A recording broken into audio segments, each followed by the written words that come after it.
खांसी के लिए मुजर्रब चाटा।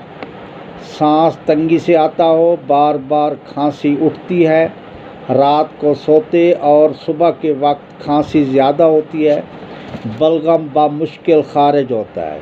इन सब के लिए यकसा मुफीद अज्जाए तरकीब: काकड़ा सिंगी 2 ग्राम, शक्कर तेगाल 2 ग्राम, सूंड 2 ग्राम, पिपला मोल 2 ग्राम बारीक पीसकर शहद खालिस 100 ग्राम में मिला लें।